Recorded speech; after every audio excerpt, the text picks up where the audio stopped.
الحمد لله رب العالمين والصلاة والسلام على أشرف المرسلين نبينا محمد وعلى آله وصحبه أجمعين. Inshallah, this session about rulings of Hajj, and it will be this way, inshallah ta'ala. With regards to questions, inshallah, no questions till we finish. And after we're done, the questions will be related only to the topic, inshallah, nothing else. With regards to only Hajj, inshallah. And when we talk about rulings of Hajj, it's not an easy matter, especially for those who didn't go for Hajj, because you have to see it practically. And the Prophet ﷺ, when he went for Hajj, the only time the Prophet ﷺ went for Hajj, he said to the Sahaba before he left, خُذُوا عَنِّي مَنَاسِكَكُمْ, take from me your manasik. So they were watching the Prophet ﷺ and following him ﷺ. So that's why it's important that a person would have someone that they would guide them one step after the other. That's why at the end, inshallah ta'ala, we'll talk specifically about what is for this year specifically with the new instructions and things like this, to the best of our ability, how for those who are going for Hajj, to go about with the step by step in an easy way, inshallah ta'ala. May Allah subhanahu wa ta'ala make it easy. And so inshallah ta'ala, first we'll talk about things that is not related to the Hajj in a timely fashion. We'll talk about pillars of Hajj, 4 things, 7 obligatory things in Hajj. And then, so that we have this, if you writing down, taking notes, write it down. It's important that you write down these things first, even if it doesn't make sense. If you don't know the rulings of Hajj or never done Hajj before, it's okay. Write down these things because you have to do these things when you're on Hajj. It's like a checkpoint with matters of rulings of Hajj and fiqh. We'll talk about 4 pillars of Hajj and 7 of wajibat al-Hajj, 4 and 7. And there is within mahdurat al-ihram, we'll talk about that, 10 points. So we have 4 and 7 and 10. We need to write these things down. Then after we see them briefly, inshallah ta'ala, then we'll talk about the journey of Hajj, one day after the other, what is expected to be done. And then while we're saying this, then we'll go to some of the specific matters, inshallah ta'ala. Also, before we start, it's important to have a book with us for those who are going for Hajj, to make it easy for them to follow. And there are all kinds of things out there. There are things that full of innovations and bid'ah in the deen, and there are things good, and there's in between. As a personal, sincere advice, I'm not saying this is the ultimate truth or anything, but a sincere advice that I learned from the ulama, when it comes to rulings of Hajj, a sincere advice, take the rulings of Hajj from the ulama of Saudi Arabia. Straightforward.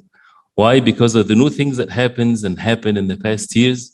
They are, when it comes to the reality of what's happening in Hajj, they will give you the right fatwas of how things are changing and things like this.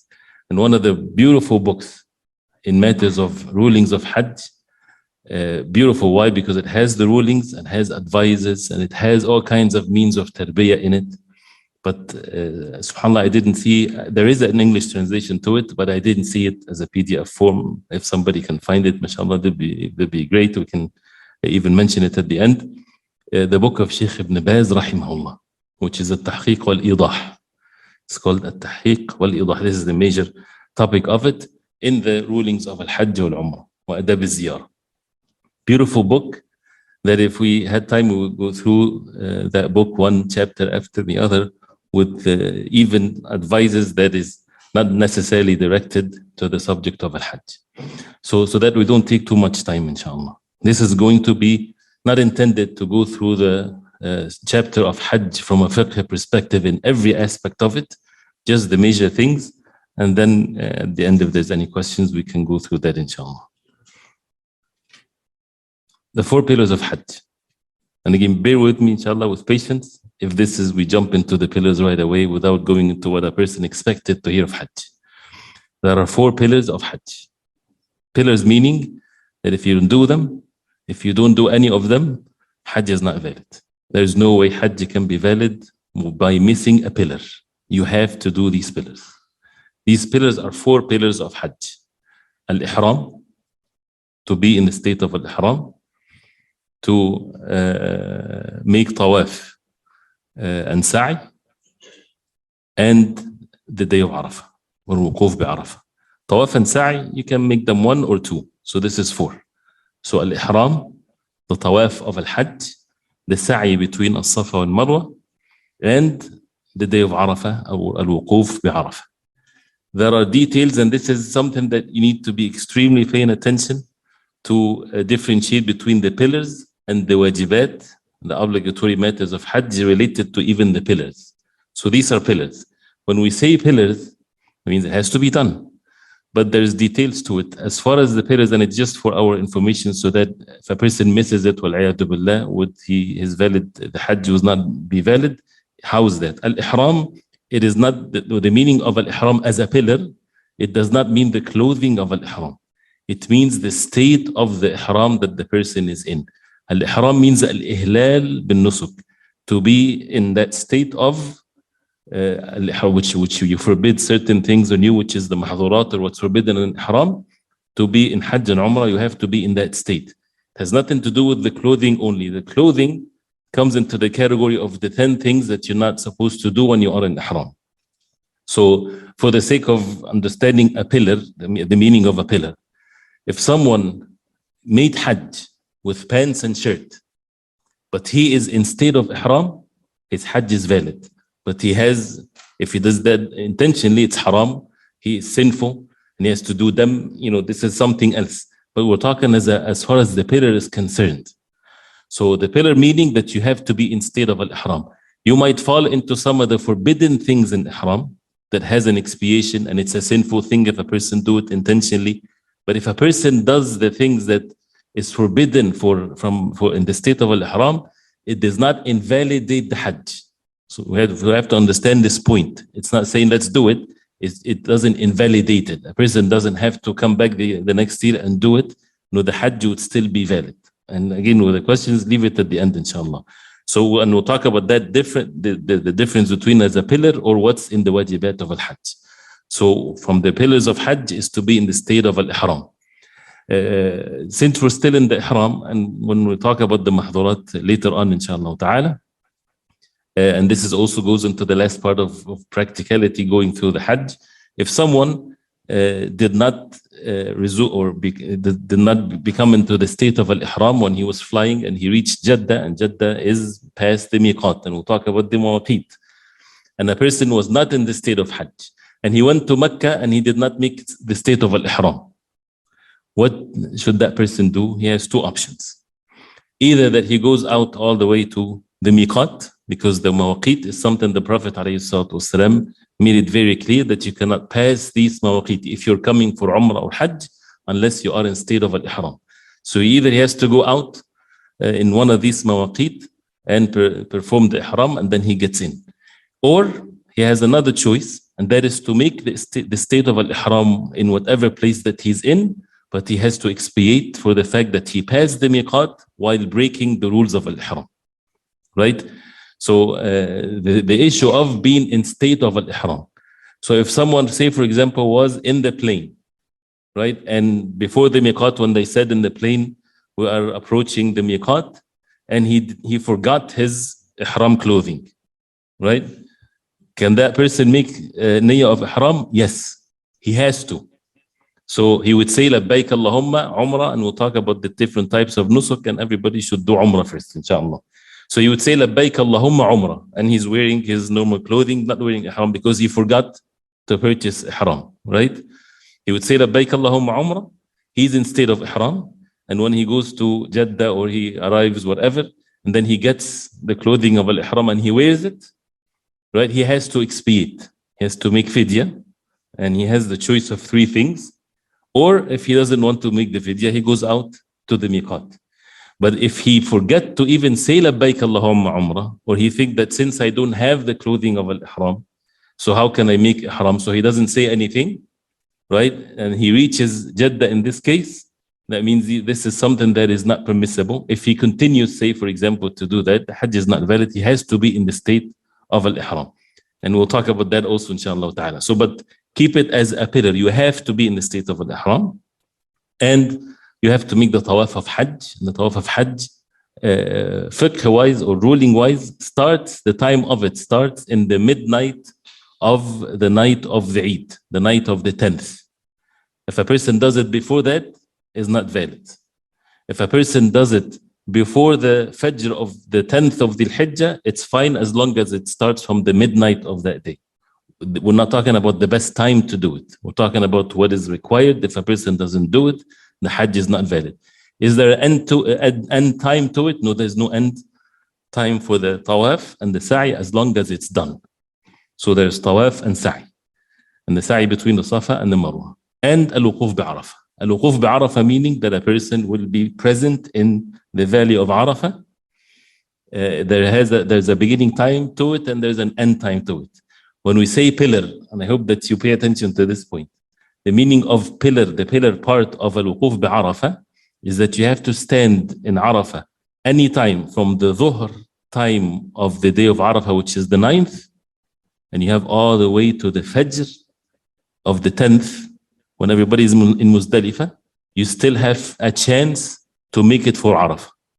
So, for example, if someone did not go to Arafah in the day of Arafah till Maghrib, is his Hajj missed and it's not valid? No, he still have a chance. Someone didn't go to Arafah yet, right? He went straight to Arafah before the Fajr of the 10th, when everybody left Arafah at Maghrib, right? And a person came at night time and he came before Fajr and he stood in Arafah for a few minutes and then he went to Muzdalifah, his Hajj is valid. He made it for Hajj. But if the Fajr time comes of the 10th of the Hijjah, it's over with. It doesn't matter if he has an excuse or not. His Hajj is not valid because Al-Hajj Arafah. You have to make it for Arafah. But somebody would say, but it's not permissible to leave Arafah before Maghrib. What does that mean? This is in the wajib of Hajj. Wajib meaning that if you entered Arafah from the time of after Dhuhr, it is not permissible for you to leave before Maghrib. If you leave before Maghrib, you have dam, right? But if you leave before Maghrib, your Hajj is valid, yes, but you have dam. You understand the issue of pillar and wajib? The major difference here. The pillar part is that you have to be in Arafah anytime from Dhuhr till Fajr. And of course, this is not the choice that a person would make, but just to understand the meaning of a pillar, that means a person would miss Hajj if he does not make it for Arafah. So these are 4 pillars of Hajj. The wajibat of Al-Hajj are 7. And again, bear with me, inshallah ta'ala. Inshallah, things will become clearer, inshallah. So there are 7 wajibat of Al-Hajj in the order of how it's made. Wajibat meaning that it's wajib, it's mandatory, it's an obligatory. And when it comes to the wajib, if you miss it intentionally, you're sinful. You committed a sin and you have to expiate. You have to make fidya. If you miss it because you have an excuse, you're not sinful, but you still have to do the fidya. So missing the wajib, under any condition, a person would have to do the fidya or he makes it. And the difference between someone who do it intentionally, missing it intentionally or not, is the issue of being sinful or not. And nobody wants to commit a sin in Hajj. So what are these 7 wajibat? And also pay attention to what are they very precisely, because they might be mixed up with the pillars. The first one, and if you write it down, it's inshallah, it's benefiting so that you don't forget. The first one, al-ihram min al-miqat.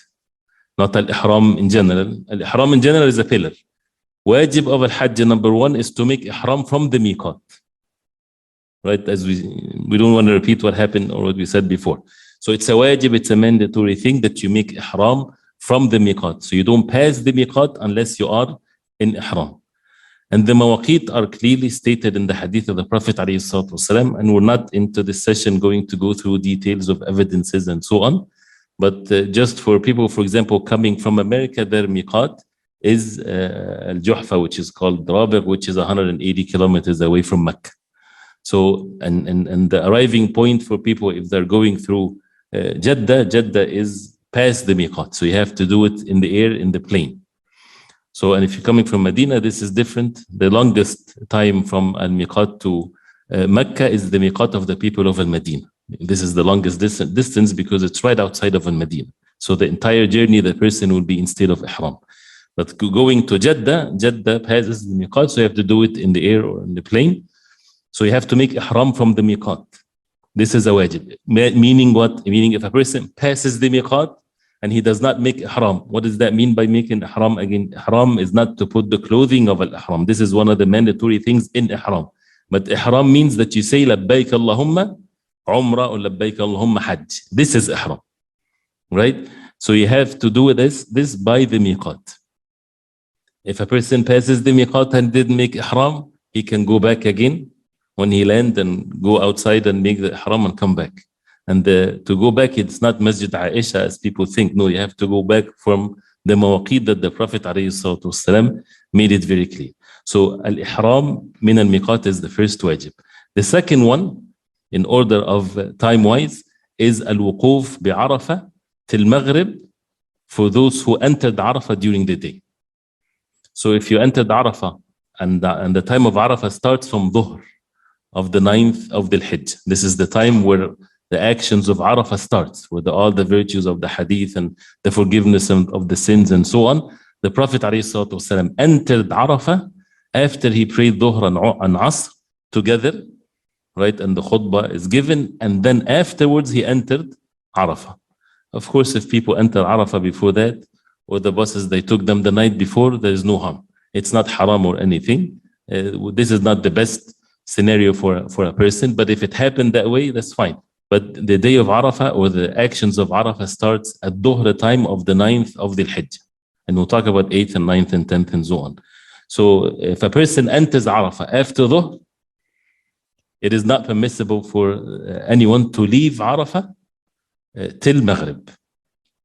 The sun has to set first, and then it's permissible to leave Arafah. If a person leaves before that, if he comes back, there's no harm before Maghrib. If he doesn't, then there's a fidya on him. He has to expiate it with a dam also. As we said, as a pillar, if someone did not enter Arafah whatsoever during the day, he missed, of course, the best time of Arafah and so on. But for some reason, he missed it. If he goes during the night, his Hajj is valid. And Ali ibn Abi Talib radiallahu anhu, this is what happened. And he said to the Prophet ﷺ, and the Prophet ﷺ said, whoever came and he stood in Arafah any time during the night and prayed with us this Fajr in Muzdalifah, فَقَدْ أَتَمَّ حَجَّهُ, his Hajj is valid. So again, whoever enters Arafah after Dhuhr, it is mandatory, it's wajib, it's haram to leave before Maghrib. A person will be sinner if you do this intentionally. The third wajib, obligatory thing in Hajj, is to spend the night of Laylatul Nahr by Muzdalifah till at least half of the night. To be in Muzdalifah on the night of the 10th. The night comes before the day. So after the finishing of the day of Arafah, after the sunset in Arafah, people go to Muzdalifah. They don't pray Maghrib and Isha in Arafah. We'll talk about this sequence, inshallah, later. They go straight from when the sun set, they go straight to Muzdalifah. And they pray Maghrib and Isha there, if it's feasible. And they spend the night, or at least half of the night, in Muzdalifah. This is wajib. That means whoever intentionally misses the mabit or spending the night in Muzdalifah, intentionally, this is haram. But what if a person did not make it to spend the night in Muzdalifah? It's too crowded, they took them away, and the person is not able to go back, and this is something difficult. You have women, old men, children, and so on. If it happened against one's desire, and it's something that is against one's will, that he missed the night in Muzdalifah, there is no dam, there is no harm on him. And this is the fatwa of Sheikh ibn Baz rahimahullah about this. Because Allah subhanahu wa ta'ala says, فَاتَّقُوا اللَّهَ مَا اسْتَطَعْتُمْ. Fear Allah to the best of your ability. You were not able to. They did not allow you. You know, things like this. But you had the chance and you missed it, then you have to expiate of this wajib. If you want to expiate under any condition to be on the safe side, mashallah, this is perfect. So this is when it comes to spending the night in Muzdalifah. People choosing not to be in Muzdalifah like this is a sinful thing. And they should not do such a thing. It's only if there is a valid excuse. Then after that, this is the third one. Number 4, al-mabit bi Minna fi layl Tashriq. To spend the nights in Minna in the nights of, or the days of the Tashriq. So this first one in Muzdalifah, this is the night of the 10th. right? And then you have the night of the 11th. The night comes from the day, before the day. So you have the night of the 11th, the night of the 12th. This is the minimum requirement to stay during these nights in Minna. And the 13th, you don't have to if people make ta'ajjul and they leave. So this is wajib, mandatory. If a person doesn't do this, again, willingly, he has to expiate, and it's haram to do it willingly. Say a person doesn't have a space or whatever reasons happened and he's not able to spend the night, to be on the safe side is to make expiation. And according also to the fatwa of the Sheikh, there is no harm in this case. In the case when a person is under necessity, he is not able to. But this is wajib, that you have to spend the nights in Minna, the nights of Tashriq. So even though these are two mention of the nights of Minna, but there are two wajibs. One in the night of the 10th, this is Muzdalif, not Minna. And then Minna is at least 2 nights, the night of the 11th and the night of the 12th. The 5th wajib is Ramyul Jimar, to throw the Jamarat. All of them is one wajib. So you have one in the 10th, we'll talk about that. There is one time, only the last Jamrat al-Aqaba al-Kubra is to be thrown in the 10th, and then the 11th and the 12th and the 13th, the 3 Jamarat, each one with 7 pebbles, and we'll talk about how it's to be done. So the Jamar, all of them, to throw the pebbles, this is all of them is wajib. It has to be done. It can be made up as long as the day of the 13th is not finished. Yes, if you missed for a reason, then you can make it up, and we'll talk about that also. But it's all of them it has to be done. This is the Jamarat. Number 6 is to shave or to shorten the hair. This is one of the wajibat of al-Hajj. A person has an excuse, is not able to, then he expiates, but this is one of the wajibat. Al-Halq is best, of course, as the Prophet ﷺ made dua 3 times for those who shave. That's for men only, of course. And al-Taqsir is to make taqsir, is to shorten the hair, the entire head, not few hairs here and there. This is only for women. Women, their taqsir or shortening the hair is as big as a fingertip, the end of their hair. And that's it. And this is to be done away from the eyes of men, of course, not openly done. But for men, if they choose to shorten, then as if when you go to the barber, you shorten the whole hair, not just a part of it. So this is from the obligatory things in Hajj. The 7th one is Tawaf al-Wada', the farewell Tawaf, and that's the last thing that you do, that a person do before leaving Mecca. It's wajib. That means if a person intentionally, wajib for Hajj, it's sunnah, recommended for Umrah, but for Hajj it's wajib. If a person misses it intentionally, it's sinful, and he has to expiate for it. But if he has an excuse, right, there's no harm. And if a person did not make the Tawaf of al-Ifada, Tawaf al-Hajj, and it was delayed, he could not make it, and he made it with Tawaf al-Wada' as one Tawaf and left Mecca, there is no harm and there's no expiation, and it's absolutely fine. Right? But if a person make Tawaf al-Hajj and then he stayed for a little bit in Mecca, the last thing before leaving, so the best of one's ability is to make Tawaf al-Wada'. These are 7 obligations. That means you have to make sure that you do these obligations one after the other. We'll talk about the 10 mahdurat of al-ihram, then we'll talk about the sequence of Hajj, inshallah ta'ala, and then if you have questions. There's 10 things that are forbidden to be done when a person in the state of al-ihram. As we said, the ihram is to be in the state of the nusuk. You are in state of Umrah or Hajj. The first one, libsul makhit, for men to wear makhit. And al-makhit means not threads. It means something that is sewed, fixed on the body. It is not permissible for a man to wear this, meaning pants, shirts, anything that is to fit the body. And this is, of course, as we know, the clothing of al-ihram, 2 sheets, an upper sheet and a lower sheet. The upper sheet or the lower sheet can have all the threads in the world. Actually, it has to be made of threads, right? Even at the end, at the end of it, people think that it has to be loose. You find threads falling like this. You can sew it with a machine at the end so that it doesn't keep on taking the threads away. It's absolutely fine. There's no differences of opinion in this. This is because this does not mean makhit. Makhit is that you fix it by the tailor to fit you, right? And that's why these ones that has elastic things, people should avoid it, as if it looks like a what do you call it for the women when they wear a skirt? Like it's a fitting skirt like this. This should be avoided. It should be left loose like this. Can you put a belt on it to prevent it from falling? Sure. Can you make a belt with money in it and all of these things? No problem. It does not invalidate the ihram. But as long as the sheet itself is not something that is fitting to the body, it is not permissible, of course, to wear underwears or, I'm sorry? Yeah, like this. Yes, this can be done around it. No problem. Belt or anything like this is no harm, inshallah ta'ala, around the waist. But nothing else. It is not permissible. It is not permissible to wear anything, underwears, shirts underneath, all of these things when a person in the state of al-ihram. We'll talk about the women also, inshallah ta'ala, in a little bit. And the second one, so this is number one. The second one is to cover the head of the man. It is not permissible to cover the head with a hat, or these umbrellas where it looks like a hat thing, where you put it on your head. And this is not permissible because it's on your head. But it's okay to have an umbrella, to carry an umbrella in your hand, or to be in a bus and there's shade, or to be in a building.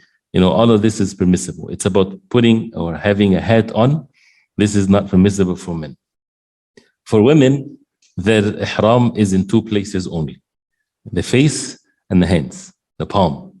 These are the two places where the woman ihram in. That means it is not permissible for her to wear niqab, and the word niqab specifically is mentioned in the hadith.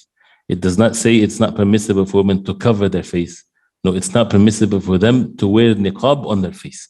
Big difference between both. Niqab is what fits the face. The burqa or the like, this fits the face. It's like tailored on, right? But if she covers her face from the top of her head with something that comes down, this is valid. This is okay. Should be done if she covers her face, and it doesn't have to be not touching the face as some women think.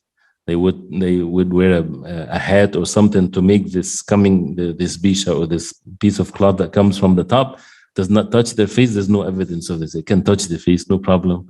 It can be completely, covering the face, no harm in this whatsoever. What's forbidden is an-niqab by the hadith of the Prophet ﷺ. لا تلبس المرأة, the woman should not wear in haram al-niqab wal-quffazayn. So the niqab is what is forbidden. Al-quffazayn is the gloves. So it is not permissible for her to wear gloves, but she cover her hand underneath the khimar, no problem. So this is for the women. Women can wear everything else is their normal clothing. And it doesn't have to be white color or anything like this. No, to wear their normal clothing, wearing socks, shoes, abaya, everything. Everything else. It's only the face and the hand. Number 4, whoever writing this down, is to use a tib or bukhur or any scent or perfume or anything. And this is for both, of course, men and women. This is not permissible to use any perfume or scent on one's body. And this is obvious. We know what perfume is. We know what tib is, oil, all of these types of things. The issue of soap and soap with a smell and so on. It's better to avoid it. But does it invalidate the ihram? The answer is no. It does not. Because usually people, they don't use this for a smell.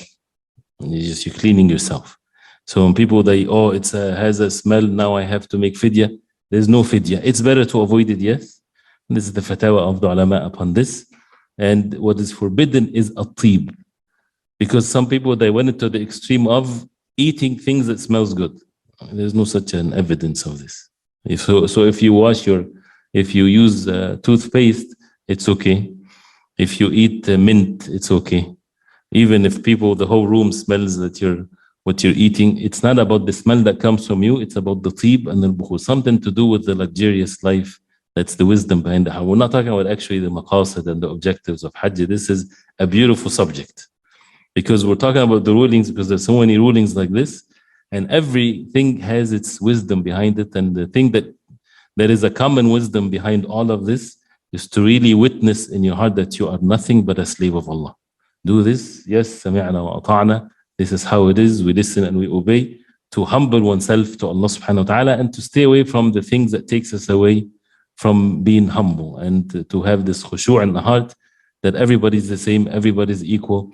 and no one is having any luxurious way of life whatsoever in Hajj. This is number 4, the issue of the perfume. To remove any hair from the body, this is not permissible while in the state of al-ihram, right? Whether it's the head, the beard is haram to shave anyway, and nails, hair, and the nails is number 6.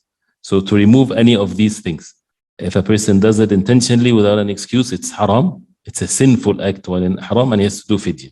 If there's an excuse, for example, his nail broke or something and it's causing him so much pain, he can cut it in this case.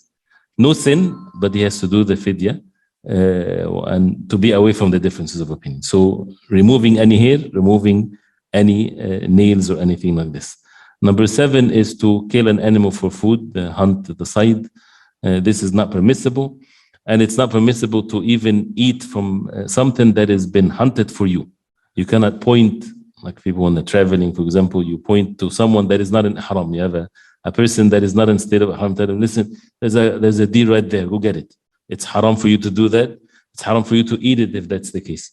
But if it's someone not muhrim, he did it and he brought the food, you can eat. But this is not very applicable nowadays. Number 8, marriage contract. To perform nikah, marriage contract, while in state of al-ihram, this is something that is sinful. And the Prophet ﷺ said, لا ينكح المحرم ولا ينكح ولا يخطب. The muhrim is not to get married. The muhrim is not to be married. The muhrim is not to even get engaged. So even the engagement, all of that is not permissible for the one in state of al-ihram. And the 9th one is al-jima', the sexual relations, intimate relations, and what comes with this. Anything that has to do with the relations and the intimate relations with one's wife, with the smallest thing and the most major thing. All of that is not permissible. Some of it would invalidate the Hajj, which is al-jima'. Having the relations before the first tahallul invalidates the Hajj, no way to make it up, and the person has to come back the next year to do it. Of course, if he has the means, it becomes mandatory upon him. But if it's after the first tahallul, we'll talk about the first and the second tahallul, then it's still haram before the second tahallul, but expiating with a dam, and it's a sinful thing if a person does this intentionally. Number 10, as-sibab wal-jidal, arguments and cursing and cussing and reviling, and the rest of sins. This is all, of course, haram. Sins are haram in any time, and specifically with arguments and reviling one or whatever there is, this is something that is haram to be done Hajj, and it's a mandatory thing to avoid this. So this is 10 things of al-ihram, right? Now to the next subject, and hopefully inshallah ta'ala we can cover as much as we can briefly, as if a person is leaving today and going for Hajj, or leaving anytime. If a person left today all the way to the 8th of Dhul Hijjah, hopefully, inshallah, pay attention with me, inshallah, and hopefully we can get it, inshallah, after that, if you have questions. A person leaving, right, the most important thing to pay attention to is al-mawaqit, the miqat. The beauty thing about the book of Sheikh ibn Baz, that it does not just give you the rulings of Hajj, right? Because of the time, we're not talking about these things. But for example, to repent to Allah subhanahu wa ta'ala, to fear Allah subhanahu wa ta'ala, to make sure that the heart is in that state of purification. If you have loans that you paid off, or you take permission from the one that gave you a loan, to seek forgiveness from people, it's a journey that reminds a person of the hereafter, that as if you're going and you're not coming back. So, and these meanings, we should in every stage in Hajj to remember, or to get the knowledge of what is this, what does that to do with my heart and my obedience to Allah, because this is such an important thing to be observed, and not just the rulings. But the rulings is important, of course, for us to learn, and this is what this session is about. And later, inshallah ta'ala, we'll talk more. We need a session or more about the maqasid, or the objectives of al-Hajj, as the ulama mentioned, which is as important as what we're saying. But now we're just talking about the physical actions in Hajj. So you're leaving today. Practically, if you're leaving from America, for example, right, you're not going to wear the clothing of Hajj. Practically, you don't have to wear anything. Of course, it's better that you take your shower at home, because it's one of the recommended things is that when you are by the miqat, to take a shower. It's recommended if you're able to. So since this is, if you're flying, it becomes difficult, or it's almost impossible. Then you do that at home. You take your shower, you shave whatever you want to shave, but not your beard, of course, because it's haram. And you cut your nails, and you do all these types of things so that you'll be ready whenever you perform the state of al-ihram. You don't have to do these things, because you're going to stay. First of all, you're going for Umrah, right? We're not talking about the 8th of the Hijjah yet. So we're going for Umrah. Should you go for Hajj Tamattu or Hajj Ifrad, Hajj Qiran? We're not going to talk about the different types of nusuk. But to make Hajj Tamattu, this is what everybody should do by the mercy of Allah. This is what is most stressed. This is the Jumhur of Ahl Ilm, that this is what is the most important one. And some even said that it's an obligation, but it's not an obligation, but it's the most stressed one. To make Umrah, and then you finish the Umrah completely, and then you make Hajj on the 8th of the Hijjah. And by the way, you can change your niyyah if something happens. What does that mean? But please keep that we're still in the sequence, inshallah. Aisha, and this is something, a ruling that women might need. And this is important to remember this. Aisha radiallahu anha, when she went with the Prophet sallallahu alaihi wasallam with Hajj, and this is one of the barakat and the blessings of Aisha radiallahu anha. She was going with Umrah to make tamattu. That means she makes Umrah, and then she finishes the Umrah completely away from any nusuk, any matters of Hajj or Umrah, and then to make the ihram for the Hajj on the 8th of the Hijjah. But when they went to the miqat, she had her menses. And if that happens, a woman is going with the intention of Umrah. And say, for example, left here with the intention of Umrah. She didn't make ihram yet. She came by the miqat. Before it lands, they say, there's half an hour till the miqat. And she said, Labbaik Allahumma Umrah. Umrah only, that's fine. And then once they landed, right, or before the Tawaf started, she got her menses. What should she do? She should wait and doesn't make Tawaf, of course, and no Salah. And she would stay till the menses is over. If it's over before the 8th of the Hijjah, then she would make the Tawaf and Sa'i of Umrah, and then she's relieved from Umrah, and then she makes Ihram for Hajj on the 8th. Clear? This is if there's enough time.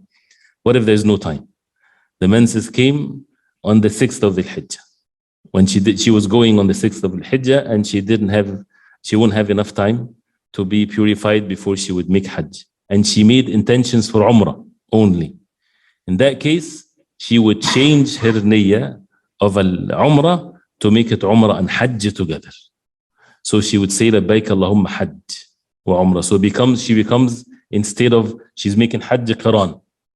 This is valid, yes. This is what Aisha radiallahu anha did. So that means she bring the Hajj and Umrah together. She still stayed in state of al-Ihram, right? And being in the menses, it doesn't break the state of al-Ihram, but she's now doing Hajj and Umrah together. So she doesn't make Tawaf, of course, and Sa'i because she's in her menses. And on the 8th, she would go with the people of Hajj and do the Hajj, and the actions of Hajj will be count for Hajj and Umrah. And so the actions is nothing extra. She won't do anything extra. She won't do 2 Tawaf or 2 Sa'i. She would make the Tawaf of Hajj and the Sa'i of Al-Hajj, and that's be considered for Hajj al-Quran for both Umrah and Hajj by the mercy of Allah. So the issue of, again, leaving, and then when they say we're approaching the miqat, before that, practically, when you are in the plane, to go wear the ihram, right, in the plane. If it's easy, usually, if the plane is 10 hours or 12 hours, you don't want to be from the very beginning wear the clothing of al-ihram. If you want, then do that from before. You think that the plane is tight and things like this, how can you do that in the plane? That's fine. And you can, if you wear it before you board the plane, you can wear it, and you can wear anything underneath it, or jacket or whatever you want, because you're not in state of al-ihram yet. Cover your head, do whatever you want. You don't have to be just perfectly in the state of al-ihram. So do whatever is easier for you, for men. Whether because it's difficult for you to wrap the sheet, you can do that, and you can wear something on top or something to cover, or a thobe, for example, something like this. And then in the plane, you can take this off and you're ready for the ihram, or you can do it in the plane, but you do it early enough so that you don't get squeezed by the time, and when people are rushing, maybe they forgot or they sleep or whatever. So 5 hours after the flight or something like this, you prepare yourself with the clothing of al-ihram. So assuming that you are in the clothing of al-ihram and you took the thing from your head and everything is ready, then once they say there's half an hour left for the miqat, you wait for 25 minutes, 26 minutes, right? And then you say labbaik Allahumma umrah. You have to say it with your tongue. This is not intentions. The intention is in your heart, right? So we have to make clear about this. This is not intention. This is to get you in the state of al-ihram. The intention is in your heart.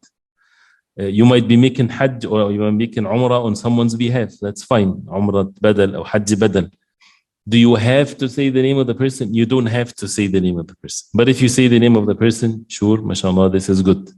But say you forgot to say the name of the person, but your intention is that you're making this Umrah for your mother or for your father. It is for your mother or your father, even though you didn't say their name. But if you say the name, is good. So you say labbaik Allahumma umrah. Some people, they add to this. They say labbaik Allahumma umrah mutamatti'an biha al-hajj. I'm making umrah tamattu' till I make hajj. All of that is not needed. You just make an umrah. The meaning of hajj tamattu' is that you make umrah in the month of Shawwal or Dhul Qa'dah or the beginning of Dhul Hijjah, and then you're done with it, and then you make hajj. This is the meaning of al-umrah, that you made umrah or make tamattu'. You made umrah in the months of al-hajj, and you didn't leave Mecca, right, till the time of hajj. So this is what is meant by hajj tamattu'. So you just say labbaik Allahumma umrah. And if I miss something, you can ask at the end, inshallah ta'ala. So you said labbaik Allahumma umrah in the plane, and once you say labbaik Allahumma umrah, then you say the talbiyah loud. لبيك اللهم لبيك لبيك لا شريك لك لبيك إن الحمد والنعمة لك والملك لا شريك لك. And you say it loud, and you remember this, that every time you change your situation, it's from the sunnah to say the talbiyah. So you made ihram, make talbiyah. Of course, you got tired, maybe after some time you slept, that's fine. The plane landed, make talbiyah. You came out of the plane and you in a bus, for example, make talbiyah. Every time you change in your positions, it's recommended that you start again the talbiyah and make it loud. And this is for men. For the women, they make it so that they hear themselves only. Making the talbiyah, and this is, you are in the state of al-ihram, and then you land, inshallah ta'ala, you take care of all things, and be careful, you are in state of al-ihram. Right? And not just from experience, but this is from what Allah subhanahu wa ta'ala mentioned in the Quran. فَلَا رَفَثَ وَلَا فُسُوقَ وَلَا جِدَالَ فِي الْحَجِّ. No rafath. Rafath is sinful act, but it specifically relates to what's between a man and a woman. That is forbidden in Hajj. فَلَا رَفَثَ وَلَا فُسُوق. Fusuq, sins. وَلَا جِدَال, and no arguments in Hajj. And why jidal is mentioned in these ayat? Because people will argue with you, or you find yourself, you would find 1,000 reasons why you want to argue. So this is part of your going for Hajj. Don't complain and don't argue. It's okay. Make it for Hajj. You would say, but they did this, they abused this, it doesn't matter, right? And it's when a person is seeking rewards from Allah and busy with the dhikr of Allah subhanahu wa ta'ala, make dua to Allah subhanahu wa ta'ala. It doesn't mean not to enjoin good and forbid evil. One of the things to be done, Sheikh Nawaz rahimahullah even pointed this out, enjoin good and forbid evil while you are making Hajj. You see someone doing something wrong, advise the person, nice way, in a kind way. If he start argue, you stay away from arguments. But you advise people, you try to help with situations, things like this. This is absolutely fine. Not to be completely passive in things, but to argue and why they should have done it this way, why they kept us this way, the things that is of no benefit. But if you see, for example, there's something harming the people, you can go speak to the person. Is there anything that can we do to help in the situation? But the issue of complaining and raising voices and making like as if it's a riot, this is something that we should avoid and be busy with the dhikr of Allah. You are in state of ihram. That means it doesn't matter where you are. You are in act of ibadah to Allah subhanahu wa ta'ala. So be patient with things like this, inshallah ta'ala. When you go for Hajj, you leave yourself to what they're going to do with you. They will take you as even the emails that if anybody got the Hajj visa this year, they send you emails. The last email is what's going to happen when you arrive. When you arrive, there will be from the team of the Tawaf waiting for you after you finish like the previous Hajj. Once you finish the visa and the customs and so on, you go out. they'll be waiting for you because your name and your arrival is with them, with the maktab or the number of what related to, for example, America and Europe and so on. So they'll wait for you and they will take you to the buses and they'll take your passport also as the previous years. So they'll take the passport from you and they will give you your card and your this and that and the magnetic, or whatever the procedures that they have this year. And they will take you to the bus to take you to your accommodation that is written in the email. Whatever hotel that you're supposed to be in, they'll take you there. Right? You are in state of Umrah. So you're making the talbiyah and so on, whatever, how many hours this takes or whatever, you go. And then it's okay to go to the hotel. You don't have to go to the Haram right away. You go to the hotel and you check in and you're in the state of Al-Ihram. All the mahdurat, all what's forbidden of the Ihram, you observe that. And when you enter your room, you're tired, it's been a long flight, sleep, no problem, but you're still in state of Al-Ihram. You don't cover your head, you don't get a sheet and cover your head with it. If you want to go make Umrah, mashallah, but if you're making an act of ibadah, you want to make it with goodness and being pleased and so on. So don't rush into things that your concern is, I want to finish it. Right? So if you take a rest for the sake of the ibadah to be perfected, mashallah, this is what is best. And then when you're ready to go for the Umrah is very easy and simple. Only 3 pillars, which is the Tawaf or Sa'i and the Ihram that you're already in. Right? So you go make Tawaf, and the Tawaf starts from Al-Hajar Al-Aswad, and it ends, the one round starts from the Hajar Al-Aswad, the black stone, and it ends by the Hajar Al-Aswad. And this is how one is counted. If you are, for men, for the Tawaf while you are in Ihram of Umrah, right? You make al-Diba' once you enter the Haram, just before you make Tawaf. What's al-Diba'? Al-Diba' is that you expose your right shoulder. So your Ihram is under your arm from the right shoulder and it goes on top. You cover the left shoulder and you expose the right shoulder. This is for men. And it's only to be done when you are about to make the Tawaf. Not in the plane, not in the airport, not going to the Haram like some people do. This is not the case. You should cover yourself. At all times, you should cover your shoulders with the clothing of Al-Ihram when you're making Salah, as a rule. If you're making Salah, always cover your shoulder, right? Unless you're making Tawaf, for example, with al-Diba' and the Salah is established, the Iqamah, you can make the Salah. But even said it's only for the Tawaf, so you can cover your shoulder. So before you start the Tawaf, then you expose the right shoulder. And this is only in the Tawaf of Al-Qudum, if a person making Hajj only, or for the Umrah, the Tawaf of the Umrah. And there is Al-Ramal. And Al-Ramal is to make very short steps and fast in the first 3 rounds. The first 3 rounds of the Tawaf for men only to make the Ramal. If he is with women and it's crowded, he doesn't want to leave them. Or if it's crowded, you don't have a space to do this. There's people that jump in their spot. There's no such a thing. You don't walk jumping. If you have space to go fast with the short steps, it's not sprint that you're running fast. No, it's short, very short steps, and make it fast. And the wisdom behind that of what the Prophet ﷺ and the companions did that to show that when the disbelievers, they said the Prophet ﷺ and the companions have been sickened by the Medina and the fever of it. So the Prophet ﷺ ordered the companions to show them that they are fit. So they did that, running around and exposing their shoulder. And that stayed as a ruling till the Day of Judgment. So nobody is to use his own reason and to say, well, that's not the case now. No, it becomes part of the nusuk. It's like going between the Safa and Marwa. Well, Hajar, alayhi salam, she did that because of her son. So that's something that is done in the past. But it's Allah subhanahu wa ta'ala made this till the end of time to make it part of Al-Hajj. And of course, to think of the wisdom behind it. So making the Tawaf and start from the Hajar Al-Aswad and to point to the Hajar Al-Aswad. If a person is able to touch it, nobody is allowed to touch it these days. But to point to it with the right hand and to say Bismillah, Allahu Akbar.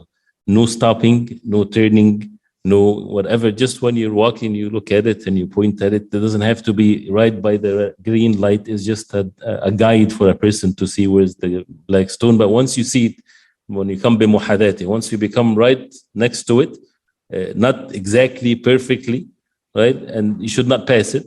So you point and you say Bismillah Allahu Akbar and you start the Tawaf. The Tawaf is Salah, as the Prophet ﷺ said. And everything is, the rulings of Salah is to be observed. That means you have to be in state of wudu for Tawaf. Except that Allah subhanahu wa ta'ala permitted for people to speak in Tawaf, which is not permissible in Salah. But it doesn't mean that people then should speak. People should be busy with dhikr, reciting Quran, making dua to Allah subhanahu wa ta'ala. And there's no specific dhikr for Tawaf except between Al-Rukn al-Yamani and the black stone. The Kaaba is 4 corners, right? Every Rukn points to a direction. The Rukn al-Yamani is the corner that points to Yemen, and Al-Hajar Aswad is one right after it, right? So it's the last part of one round. This is where it's recommended from the Sunnah of the Prophet ﷺ to say رَبَّنَا آتِنَا فِي الدُّنْيا حَسَنَةً وَفِي الْآخِرَةِ حَسَنَةً وَقِنَا عَذَابَ النَّارِ. That's the only dhikr that is authenticated from the Sunnah of the Prophet ﷺ. All of these other things that people do has no basis to it, to the Sunnah. You want to read some dua for your own personal benefit, no harm, but you don't need to do this. Or if you think that there's the dua for the first round and dua for the second round, this is all bid'ah. There's no such a thing. There's no dua for the first round and the second one, there is a dua, or the collective thing that people do, raising their voice and one is leading them. And this is making others not able to focus on their tawaf and their dua, which is something that is harmful for others. And people think that this is okay. No, it's not okay. But what can you do? You should be busy with the dhikr of Allah subhanahu wa ta'ala and the dua. So 7 rounds with this. And if you're mistaken with the count, like the salah, you base it on what is less. So focus, so you don't miss it. But if you're not sure if I'm on the 3rd or the 4th, make it the 3rd, right? If you're in doubt, and so that you make sure that you've done 7. Every time you go by the black stone, you say Bismillah Allahu Akbar. The last time, you make in the ramal, first of all, the first 3 rounds only. You're going fast.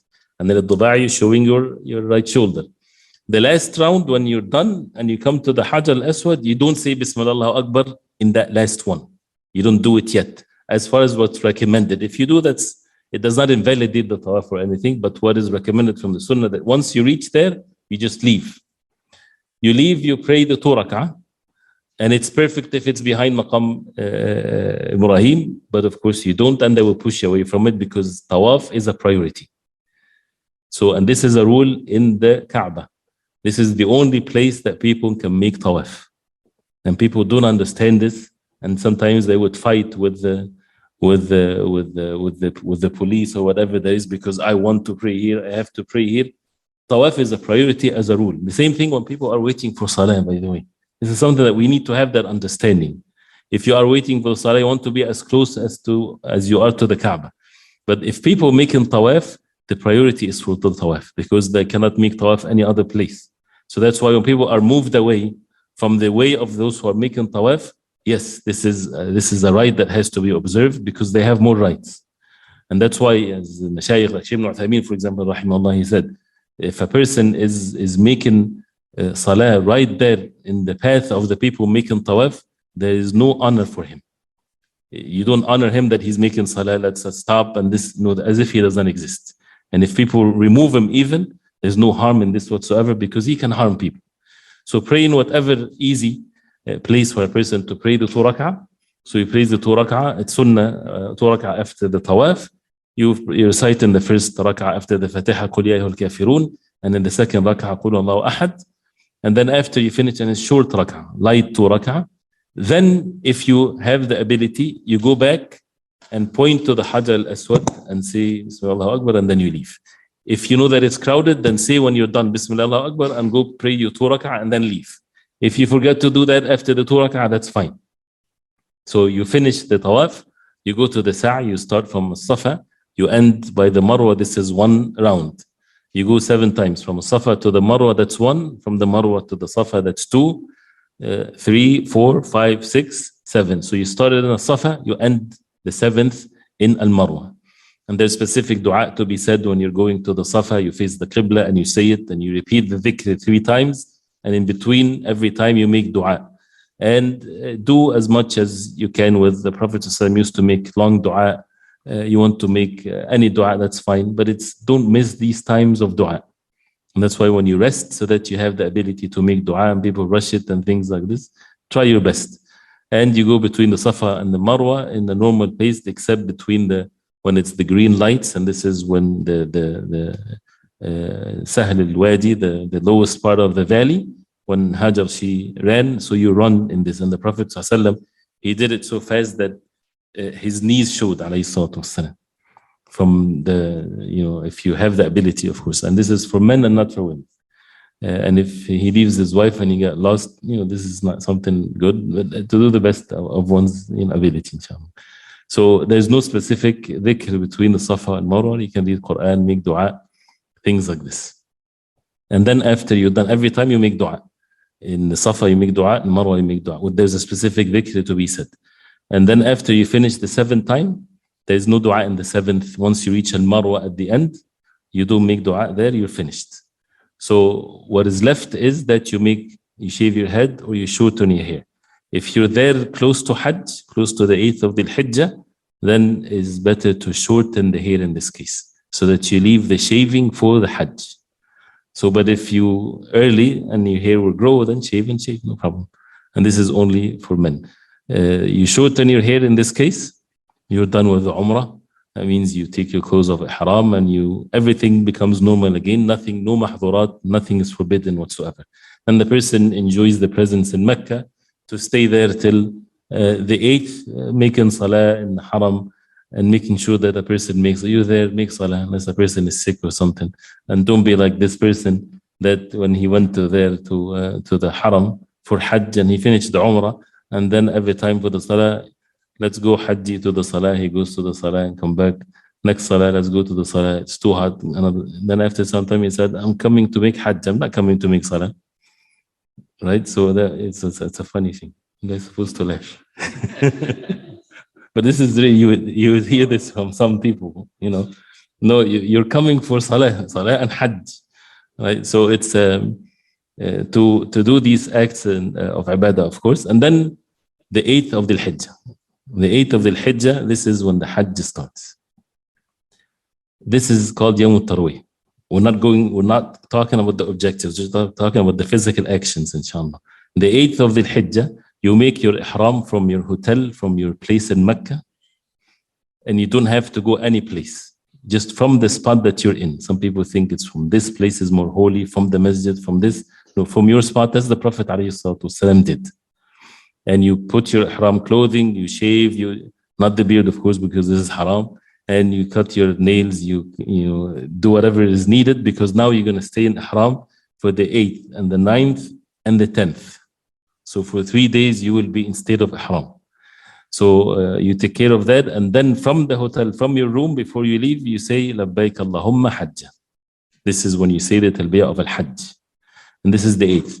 Of course, you have to follow the schedule of how they're taking you, and hopefully that you check the checkbox that you want to be in Minna on the 8th, because some people, they had the choice whether to go to Arafat right away or to go to Minna. If they'll take you to Arafat, don't resist. What can you do? Go to Arafat, no harm. Because going to Minna on the 8th, it's from Sunan al-Hajj, from the recommended things of Hajj. Yes, we should not leave it. But if you're going to miss your group or so, then go to Arafat right away. There's no harm, inshallah ta'ala. But the perfect way is that you go to Minna. The Prophet ﷺ, he made it for Dhuhr in Minna. And it depends on how you reach Minna, and it's fine, inshallah. When you go to Minna on the 8th of the Hijjah, you make sure that you pray every salah on its time, no combining, but you shorten the 4 rak'ah to be 2.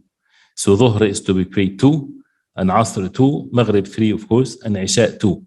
Each salah in its time. You would find people combining the salah, you would find people making it completed. This is what the Prophet ﷺ did, and people should stay like this. People say we're traveling, but this is Hajj. The people of Mecca would make the 4 rak'ah 2 in Minna. So it's not about traveling. This shortening of the salah is part of the nusuk of Hajj. It's not because you're traveling, because the people of Mecca would also pray to 2 rak'ah in Minna. So, and there's nothing else to be done except making the salah. And of course, this is a way to prepare yourself for the next day, which is the major day of Hajj, which is the day of Arafah. and to sleep that night and to afterwards. This is the ideal situation. If they say the bus would leave at night, and whatever you go with, whatever the group that you are with. The ideal situation is the Prophet ﷺ prayed Fajr in Minna, and he stayed and made dhikr to sunrise, and then after that they start going to Arafah. You went before that, no problem, don't resist, just go with the people. You arrived in Arafah before Dhuhr, no problem, but there's no Arafah actions yet. You go there, you settle, you sleep, you do whatever you want to do, because the time of Arafah starts at Dhuhr time. So once the adhan of Dhuhr is called, ideally also the Prophet ﷺ did not enter Arafah yet. And that's why the Imam, the Khatib in Arafah, he stands outside of Arafah. You know, in Masjid Namira, when you see the khutbah of Arafah, the Imam is not in Arafah. The masjid is split into two parts. The front part of it is outside of Arafah, and this is where the Imam gives the khutbah. And this is what the Prophet ﷺ, he gave the khutbah, and this was outside of Arafah. And then after the Salah is done, Dhuhr, 2 rak'ah, and Asr, 2 rak'ah, and shorten and combine the Salah, then the Prophet ﷺ moved to Arafah. But if you are already in Arafah, don't leave and come back and this. Stay in Arafah, no problem, and you pray Dhuhr and Asr. Can people give khutbah in each of their groups? The khutbah is in the masjid. But if someone, as the mashayikh they say, if someone wants to remind the people, there's no problem. But it's not khutbah, like khutbah al-Arafah or khutbah al-Jumu'ah. It's just a reminder to the people. And then people are then left to do the dhikr and the dua and the recitation of the Quran. And in the summertime, it's many hours, which is a great ni'mah from Allah subhanahu wa ta'ala. This is the virtue of the day of Arafah, is something that we can talk about it inshallah ta'ala another time. And this is when you're going for Hajj, or when you're not going for Hajj, you need to get the knowledge of this and to remind ourselves and to fill our hearts with these meanings. And this is the day when there is no day like the day of Arafah when it comes to the expiation of sins. The shaitan is never seen any more humiliated in a day other than the day of Arafah, because the amount of mercy of Allah that he sees in this day and the amount of people are freed from the hellfire. So this is, the Hajj is about Arafah. And for those who are not making Hajj, is to fast for that day. The people making Hajj, it is not permissible for them to fast in the day of Arafah. If you're making Hajj, you don't fast the day of Arafah unless you have a mandatory fast from missing something of the Hajj, or you did not slaughter, or you don't have means to slaughter. You have to fast 3 days in Hajj and 7 days when you go back. You can. But it's other than that, it's not permissible to fast the day of Arafah.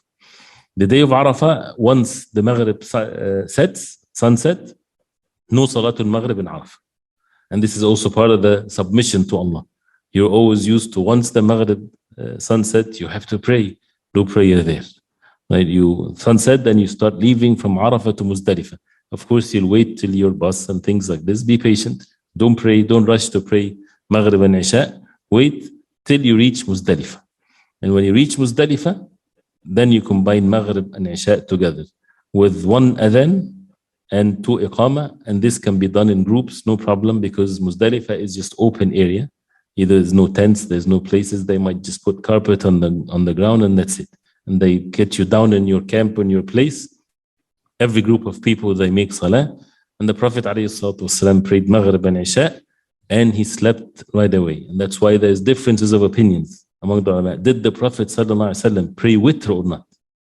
For sure, he did not pray the night prayer, in which the Prophet ﷺ would never miss the night prayer while even traveling, except that night he did not pray the night prayer, and they debated whether he prayed witr or not. So pray witr, no problem, but that means not even to sit and hang out and so on. The Prophet ﷺ slept. So if you have the means to sleep, then sleep and enjoy the sunnah of making yourself sleep, if you're able to sleep, of course. And then you sleep according also to the schedule. If they schedule you to leave after midnight, then leave. If you leave after a few hours and it's not midnight yet, if it's something that is over your capacity, what can you do? You're going to miss your group. There's no them on you. There's nothing whatsoever. Do not rebel and do not resist. Just go with the people. Otherwise, this can be difficult, especially that if you have dependencies and women and things like this. If you don't, then you can be on your own, no problem. So the ideal situation is the Prophet ﷺ stayed till Fajr, and they prayed Fajr when it's dark. in the beginning time of the Fajr, and made the adhan and the Sunnat al-Fajr and the Salah. And the Prophet sallallahu alaihi wasallam made dhikr and made dua. This is the dua by Mash'ar al-Haram, which is Muzdalifah. It doesn't have to be by the masjid, any place. And it's a virtuous place to make dua if you have the ability to stay.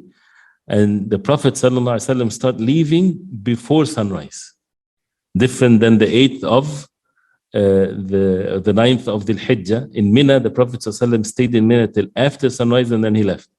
In the Muzdalifah, after spending the night, he prayed Fajr and he stood up and he made dhikr and dua till right before sunrise, حتى أسفر جدا, until it becomes very light.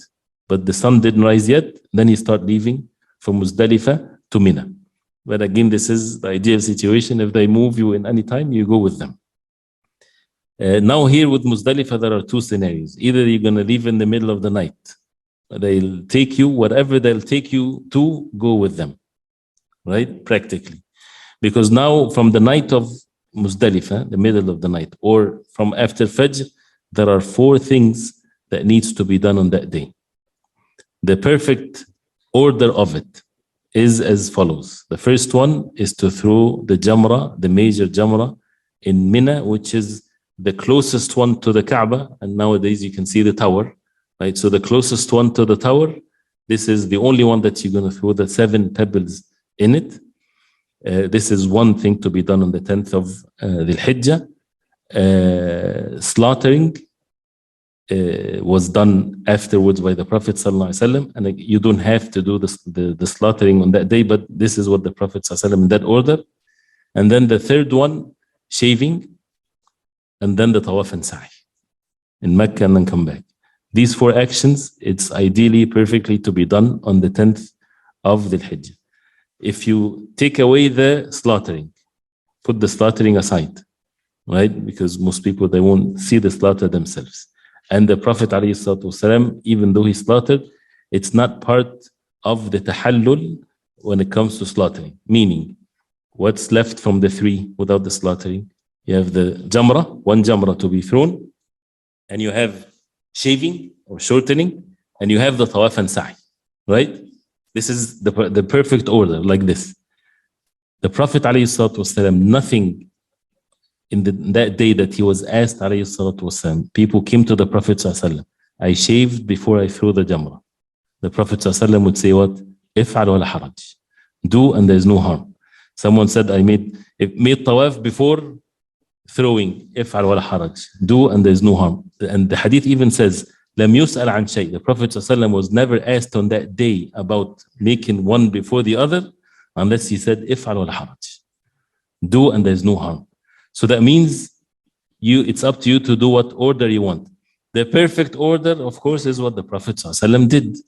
But don't make it difficult for yourself or for others. If they took you from the middle of the Muzdalifah, middle of the night, took you to Haram, mashallah, you go make the Tawaf and Sa'i, right? And then you come to Minna, you throw the Jamrah. If you shave after the Tawaf and Sa'i, that's fine, right? And then you make the Jamrah, or vice versa, whatever there is. If you do 2 from the 3, paying attention, so these 3 things, the Jamrah and shaving and Tawaf and Sa'i as one. If you do 2 of the 3, everything becomes permissible, because now you're in Haram, right? Everything becomes permissible except women. So you take your clothes, you put your normal clothes, perfume, everything. You did 2. It's sufficient. Once you do 2, that means you relieve yourself from the Haram. Everything is permissible except women. If you do the 3rd one, then everything is permissible. And that's when we said at-tahallul awwal and at-tahallul al-thani. The first tahallul is to be relieved from ihram. If a person, this is a fiqh matter here, if a person had relations with his wife before these 3 actions, the Hajj is not valid. There's no way that he can make it up, even if he stood in Arafah. His Hajj is void, and he has to come back the next year to do it. But if he did that after the 2 actions out of 3, it's haram, and he has to slaughter as a result of this. But if he does it after the 3 is done, then it's no problem, it's halal. So the 3 actions and the slaughtering is mentioned because the Prophet ﷺ did it, but you have all the way to the end of the days of Tashriq for them to do the slaughtering for you. Some people, they wait till the slaughter, or they don't. This is doesn't have to be done this way. The slaughter, do not consider the slaughter anything as part of your tahallul. Right? If you do two of the three, everything becomes permissible except women, and then the third one is for women. So this is the day of An-Nahr, the 10th. These actions are, a lot of work to be done on that day. So whatever they take you to, go with them. Some people, for example, they would take them from Muzdalifah, and this is more likely to happen to many people, is that they would take them from Muzdalifah to their camps in Minna and leave them there. They tell them your Jamrah is not now, your Tawaf is not now, whatever. Right? And you're someone that doesn't know how to go around, and they might be very strict. Allah knows best with this matter. Go and stay there. Right? But you didn't do anything. You're still in state of Haram. You need to do two things. Right? If you're close to the Jamarat, go through the Jamrah. Right? 7 pebbles. Do you have to collect them in Muzdalifah? No. The pebbles don't have to be collected from Muzdalifah. The pebbles have to be collected any place within the Haram. Muzdalifah, Minna. Right? There's no such a thing as washing them or anything like this. And the pebbles are as big as the chickpeas. It's not big and it's not too small. And you don't have to get all of them, the 72 or so. You just get the 7 of the day, that's fine. If you want to do more, no problem. But don't think that this is a duty or a religious duty that you do it in the night of Muzdalifah. And this is what is recommended. All of that is not something of an evidence that has to be done this way. So if you do this, you throw the Jamrah, shave your head for the women to cut the tip of their hair, and then there's no transportation to make Tawaf and Sa'i. They'll tell you at night or next day or whatever, it's fine. Everything become permissible except the relations between a man and a woman, and then you can delay the Tawaf till whatever it's feasible. Till you can do it after you're done with the Tashriq. No problem, as we said. Even it can be delayed till the last Tawaf becomes with Tawaf al-Wada'. This is not the perfect situation that you'll be in, but again, it depends on how the situation is with going and things like this. Do not make it too difficult for yourself. Because if you're on your own, you might get lost, but hopefully, inshallah, things will be easy. So this is with the actions done on the 10th of Dhul Hijjah. Can you make the sa'i before the tawaf?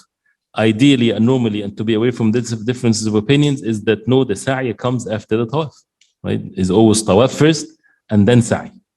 But according to Sheikh Ibn Baz also and others, they said that since the Prophet ﷺ, when he was asked about everything on that day, he did this before this, he said, if'al wal haraj. So if a person did that, there's no haraj, there's no harm.